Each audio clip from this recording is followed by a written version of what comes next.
Hello and welcome to Competology academy. तो ये आज एक बहुत ही इम्पॉर्टेंट टॉपिक है, ब्लैक कार्बन एंड हिमालयाज। तो हिमालयाज, काराकोरम और हिंदू कुश रेंजेस में जो ग्लेशियर का रिट्रीट हो रहा है उस पर वर्ल्ड बैंक ने एक अभी रिपोर्ट पब्लिश की है जिसमें कि स्पेसिफिकली ब्लैक कार्बन को मेंशन किया गया है और उससे रिलेटेड बहुत सारे पॉलिसीज और इश्यूज बताए गए हैं। तो ये एक बहुत ही इंपॉर्टेंट टॉपिक है एग्जाम पॉइंट ऑफ व्यू से, चाहे वो इन्वायरमेंट एंड इकोलॉजी के लिए हो या ज्योग्राफी के लिए हो। तो ये बहुत इंपॉर्टेंट करंट अफेयर्स इशूज है। माइसेल विद्यानंद सिंह, तो इसको एंड तक देखिए क्योंकि ये जो टॉपिक है इसमें क्लैरिटी की बहुत ज़रूरत है। तो हमारे चैनल को भी सब्सक्राइब कर ले, ऐसे ही और भी टॉपिक्स पे वीडियोस आती रहेंगे। तो चलिए स्टार्ट करते हैं। तो पहले वर्ल्ड बैंक का जो रिपोर्ट है ये देखिए, glaciers of Himalayas, climate change, black carbon and regional resilience. Regional resilience को यहाँ पर स्पेसिफिकली मेंशन किया गया है क्योंकि देखिए ब्लैक कार्बन जो होता है एक लोकलाइज्ड इम्पैक्ट वाली चीज होती है। ब्लैक कार्बन एक पार्टिकुलेट मैटर है और ये कार्बन डाइऑक्साइड के बाद सेकंड लार्जेस्ट पॉल्यूटेंट है जो कि ग्रीन हाउस इफेक्ट को क्रिएट करता है। ग्रीन हाउस इफेक्ट क्या होता है कि जो शॉर्ट वेव रेडिएशन आती है सन रेज की, वो ट्रैप हो जाती है जब टेरेस्ट्रियल रेडिएशन हो रहा होता है अर्थ से back to atmosphere long wave radiation के थ्रू। तो यहाँ पे ब्लैक कार्बन जो है मेनली इस रीजन में देख रहे हैं आप, ये जो हिंदू कुश का रीजन है और ये काराकोरम रेंजेस है, ये हिमालयन रेंजेस है। तो इस पूरे रीजन में वर्ल्ड बैंक ने स्टडी की और देखा कि यहाँ का इशू क्या है, ग्लेशियर रिट्रीट जो हो रहा है वो क्यों हो रहा है। तो यहाँ पे देखिए कि क्या स्थिति है। ब्लैक कार्बन के कारण पूरे जो बर्फ है उस पर काले काले धब्बे पड़ चुके हैं, काली चीजें पूरी मतलब साफ दिख रही है। तो यहाँ पे जो हिंदू कुश और हिमालयन है प्लस काराकोरम रेंजेस का जो रीजन है, यहाँ पे वेस्ट में 0.3 मीटर पर ईयर के हिसाब से ग्लेशियर का रिट्रीट हो रहा है, यानी कि ग्लेशियर्स जो है मेल्ट हो रही है, पिघल रही हैं और ग्लेशियर का जो एक्सटेंट है, जो लेंथ है, वो धीरे धीरे कम हो रहा है। और उसकी गति क्या है, उसका रेट क्या है, 0.3 मीटर्स पर ईयर वेस्ट में है और 1 मीटर ईस्ट में है। ईस्ट में देखिए कुछ ज़्यादा ही रेंज है इसका। और उसके पीछे का भी कारण क्या है कि जो हिमालयस हैं वो ईस्ट में ज़्यादा पतले हैं। देखिए यहाँ पर जो एक्सटेंट दिखेगा आपको नॉर्थ टू साउथ का, ये हिमालयस में, ये ईस्ट में कम है और वेस्ट में ज़्यादा है। इसके कारण यहाँ पर जो एक्सटेंट है मेल्टिंग का ये अलग अलग है। ठीक है, तो यहाँ पे आगे देखिए कि सोर्सेज क्या है ब्लैक कार्बन्स के। तो ब्लैक कार्बन्स का सबसे बड़ा सोर्स है house hold energy. House hold energy में क्या होता है कि जो कुकिंग स्टोव है, जो लकड़ी में या कोयले में खाना बनाते हैं लोग, तो उसके कारण जो पार्टिकुलेट मैटर है ब्लैक कार्बन, जब धुआं उड़ता है तो उसके साथ पार्टिकुलेट मैटर जो PM10 हो गए या PM2.5 हो गया, तो ये दोनों जो पार्टिकुलेट मैटर रिलीज होते हैं कार्बन सूट्स के तरह, या फिर जब हम लाइटिंग के लिए केरोसिन ऑयल या कोई दूसरी तेल जलाते हैं तो उससे भी ब्लैक कार्बन रिलीज होता है। सेकेंड मेजर जो सोर्स है देखिए 51%, मोर देन हाफ तो हाउस होल्ड है। उसके बाद ट्रांसपोर्ट जो सेकेंड मेजर है 26%, तो 77% जो है सिर्फ 2 सोर्सेज से आते हैं। उसके बाद और भी जो मेजर सोर्सेज हैं उसमें एग्रीकल्चर का स्टबल बर्निंग है, जैसा कि हम लोग हमेशा न्यूज़ में देखते हैं कि पंजाब हरियाणा रीजन में या और भी दूसरे रीजन में क्या होती है कि एक खेती को हार्वेस्ट करने के बाद, मेनली जब धान की खेती, चावल की खेती जो है सो हार्वेस्ट होती है, उसके बाद पैडी की हार्वेस्टिंग के बाद नेक्स्ट उन्हें वीट की बुआई करनी होती है, वीट की खेती करनी होती है। उसके लिए लैंड को प्रिपेयर करने के लिए जो वेस्ट है, स्टबल है, उसे ये लोग तुरंत ही जला देते हैं ताकि उसे इधर उधर ढोना ना पड़े, टाइम का वेस्टेज ना हो, एनर्जी का वेस्टेज ना हो और खर्च कम लगे। तो ये चीज़ मेनली कंट्रीब्यूट करती है 8%। उसके बाद जो है इंडस्ट्रियल प्रोडक्शन, इंडस्ट्रियल प्रोडक्शन में 5% है, जैसे कि बहुत सारे जो पावर प्लांट्स हैं इंडिया में वो डीजल फायर्ड हैं, प्लस थर्मल पावर प्लांट्स हैं। हालांकि इसमें अभी टेक्नोलॉजी की बहुत इंप्रूवमेंट हुई है, ESP लगाते हैं, इलेक्ट्रोस्टैटिक प्रेसिपिटेटर लगाते हैं, जिससे कि ये पार्टिकुलेट मैटर को ट्रैप करके वहां पर उसे वॉश आउट कर देते हैं एटमॉस्फेयर से। प्लस यहाँ पर नेक्स्ट जो है सो सबसे बड़ा कंट्रीब्यूटर है इंडस्ट्री के फील्ड में ब्रिक किलिंग।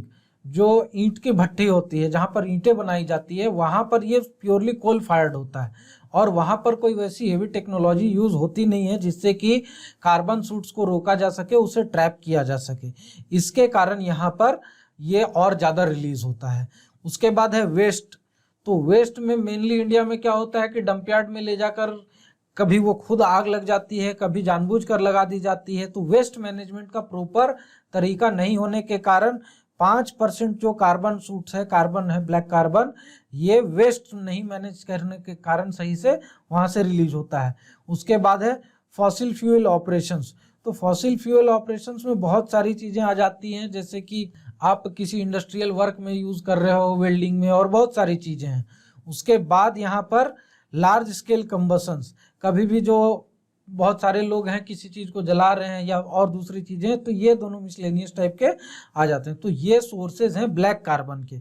अब ब्लैक कार्बन का इशू क्या है, देखिए यहाँ पर कैसे जो पूरा ग्लेशियर आप देख रहे हैं कि काला पड़ चुका है। तो यहाँ पर जब सनलाइट आती है तो ग्लेशियर्स क्या होते हैं, जब क्लियर होते हैं तो मैक्सिमम सनलाइट को वो रिफ्लेक्ट कर देते हैं, तो उसके कारण यहाँ पर एब्जॉर्बेशन ऑफ हीट कम हो जाती है, तो ग्लेशियर की मेल्टिंग रेट उतनी ज़्यादा रहती नहीं। लेकिन ब्लैक सरफेस पे या डार्क सरफेस पे जो सन रेज हैं वो ईजिली जो है कैप्चर हो जाते हैं, वहाँ पर ट्रैप हो जाते हैं। उसके कारण यहाँ पर हीट का एब्जॉर्प्शन बढ़ जाता है। हीट का एब्जॉर्प्शन बढ़ेगा तो ये टेम्परेचर राइज होगा। टेम्परेचर राइज होगा तो ऑब्वियसली ग्लेशियर्स की मेल्टिंग स्पीड बढ़ जाएगी। उसके बाद सेकेंड थिंग यहाँ पर क्या है कि जो एटमॉस्फेयर में कार्बन सूट्स हैं वो भी हीट ट्रैप करते हैं। उसके कारण यहाँ का local temperature, local atmospheric temperature बढ़ जाता है। उसके कारण भी rate of melting of glaciers बढ़ जाती है। तो ये दो चीज़ें मेनली यहाँ पर इम्पैक्ट कर रही हैं ग्लेशियर्स को। अब यहाँ पर हमें मेजर्स क्या चाहिए, तो सबसे पहले देखिए इनहेंस फ्यूल इफिशियंसी। जहाँ पे भी जैसे कि व्हीकल्स हो गए या इंडस्ट्रीज हो गए, सब जगह पे अगर हम फ्यूल इफिशियंसी अच्छा करेंगे, बढ़ा देंगे, तो वहाँ पर consumption, amount of consumption of fossil fuels कम हो जाएगा। और अगर हम कम जलाएंगे तो ब्लैक कार्बन का रिलीज भी कम हो जाएगा। फिर फेजिंग आउट डीजल व्हीकल्स। देखिए कभी भी जो भी फ्यूल जितना हेवी होता है उसमें ब्लैक कार्बन का रिलीज होने का अमाउंट उतना ज़्यादा होता है। अगर आप कोयल फायर रखते हैं तो उसमें सबसे ज़्यादा अमाउंट में ऑफ ब्लैक कार्बन रिलीज होगा। उसके बाद डीजल आप देख लीजिए तो उसमें उससे थोड़ा कम है, फिर केरोसिन में उससे थोड़ा कम है, फिर पेट्रोल में उससे भी कम है। तो इसलिए कहा जा रहा है कि डीजल व्हीकल्स को फेज आउट कर देना चाहिए क्योंकि इसमें ब्लैक कार्बन का रिलीज ज़्यादा होता है। उसके बाद क्या है, accelerating the use of LPG, liquefied petroleum gas for cooking. तो इंडिया में देखिए बहुत सारे रूरल एरियाज में अभी भी एलपीजी का यूज़ का उतना ज़्यादा प्रचलन नहीं है, और जो कोलफील्ड रीजन्स हैं वहाँ पर तो मेनली घर पे एलपीजी होने के बाद भी लोग कोयला ही प्रेफर करते हैं जलाने के लिए, कुकिंग के लिए। प्लस जो विलेज एरियाज है जहाँ पर टिम्बर का इजीली अवेलेबल है, फायरवुड की अवेलेबिलिटी ठीक है, वहाँ पे भी लोग प्रेफर करते हैं कि वो लकड़ी पे ही खाना बनाएं। तो उसके कारण इन सब चीज़ों से जो ब्लैक कार्बन है वो बहुत ज़्यादा रिलीज होता है।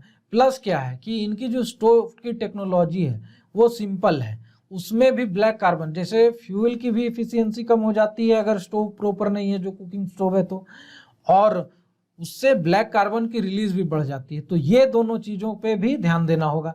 प्लस यहाँ पर क्या है, upgrading the brick clean technologies. तो यहाँ पे जैसे जो ब्रिक्स हैं, जो कोल फायर्ड ब्रिक बनाने की इंडस्ट्रीज है, जैसे कि आप पूरे नदर्न प्लेन्स रीजन में देखेंगे कि लाइन से जब भी आप ट्रेवल करेंगे फ्रॉम कलकत्ता टू दिल्ली तो थ्रू आउट आपको चिमनी के मिनरेट्स दिखेंगे, क्योंकि वहाँ ये रीजन पूरा जो है इसमें बहुत ज़्यादा ईंट की भट्टियाँ हैं और इनमें ईएसपी का यूज़ नहीं है। ईएसपी तो खैर बहुत ही हाई टेक्नोलॉजी होगी, इनका कोल फायरिंग का सिस्टम भी सही नहीं है। तो इन सब टेक्नोलॉजीज पे वर्क करना पड़ेगा कि हम कैसे जो एनर्जी एफिशिएंसी सबसे पहले ब्रिक क्लीन में बढ़ा सकते हैं। दूसरी चीज़ क्या है कि पार्टिकुलेट मैटर को ट्रैप कैसे किया जाए, उसे एटमॉस्फेयर में रिलीज होने से रोका कैसे जाए। तो इन दोनों चीज़ों पर काम करना पड़ेगा। उसके बाद इफिशियंट वेस्ट मैनेजमेंट, जैसा कि हमने अभी देखा पिछले पिक्चर में कि वेस्ट से 5% के लगभग कार्बन, ब्लैक कार्बन का रिलीज होता है। तो इफिशियंट वेस्ट मैनेजमेंट होगा तो ये सिर्फ ब्लैक कार्बन नहीं, अदर हार्मफुल जो गैसेज हैं ग्रीन हाउस गैसेस, जैसे कि कार्बन डाइऑक्साइड हो गया, कार्बन मोनोऑक्साइड हो गया, मीथेन हो गया, क्योंकि जो वेस्ट है ये कंपोज होता है वेरिड मटेरियल से, बहुत अलग अलग तरह की चीज़ें होती हैं, प्लास्टिक्स होते हैं, उसमें सड़ा गला खाना होता है, हेवी मेटल्स होते हैं, बहुत सारी चीज़ें होती हैं। तो अगर इसका प्रॉपर मैनेजमेंट किया जाए तो सिर्फ ब्लैक कार्बन ही नहीं, अदर बहुत सारी ग्रीन हाउस गैसेज हैं वो भी जो है सो रिलीज होने से रुक जाएंगी। तो ये मेजर्स बहुत जरूरी है। और इसमें अभी जो रिपोर्ट आई है उसमें ये कहा जा रहा है कि जो रेट ऑफ रिट्रीट है ये थोड़ा धीरे हुआ है पिछले डिकेड से, क्योंकि जो प्रेजेंट हम लोग इनिशिएटिव ले रहे हैं, जो कंट्रीज ले रहे हैं इनिशिएटिव जो क्लाइमेट चेंज के अगेंस्ट में और उसे धीमा करने के चेंज में, तो उसके थ्रू 23% जो है रेट ऑफ रिट्रीट कम हुआ है। लेकिन इसमें थोड़ा सा और पॉलिसी इंप्रूवमेंट करके हम लोग इससे 50% तक कम कर सकते हैं। इसे हम लोग टोटली खत्म तो नहीं कर सकते, बट इसे कम किया जा सकता है, रोका नहीं जा सकता है।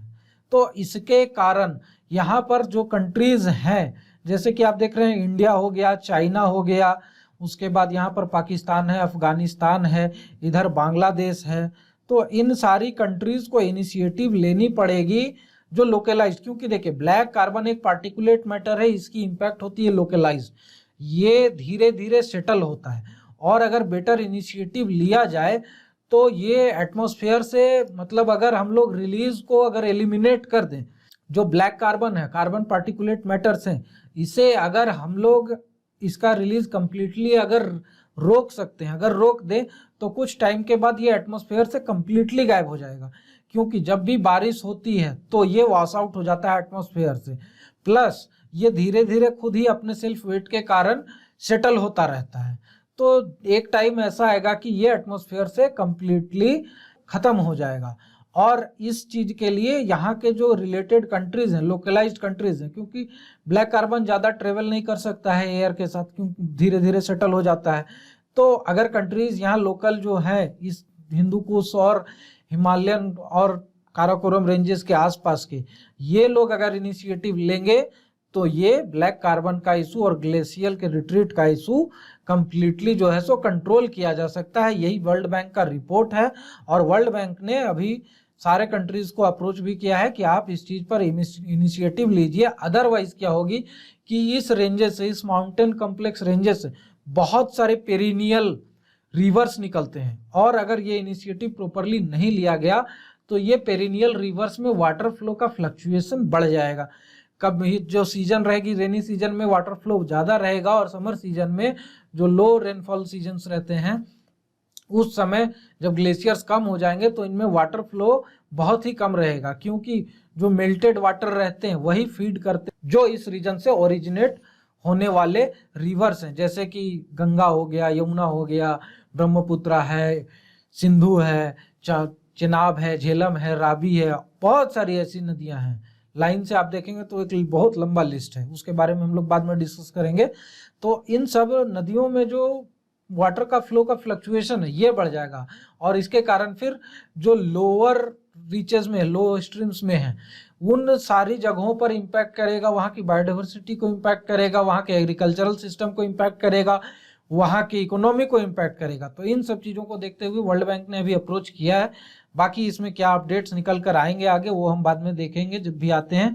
तो हमारे सोशल मीडिया चैनल्स पर हमें फॉलो करें, हमारे वेबसाइट पर बहुत सारे कोर्सेज चल रहे हैं, इसे भी आप ज्वाइन करें, और हमारे यूट्यूब चैनल को सब्सक्राइब कर लें और बेल आइकन को भी दबा दें, ताकि जब भी हम नई वीडियोस डालें तो उसकी इन्फॉर्मेशन आप तक पहुंचती रहे।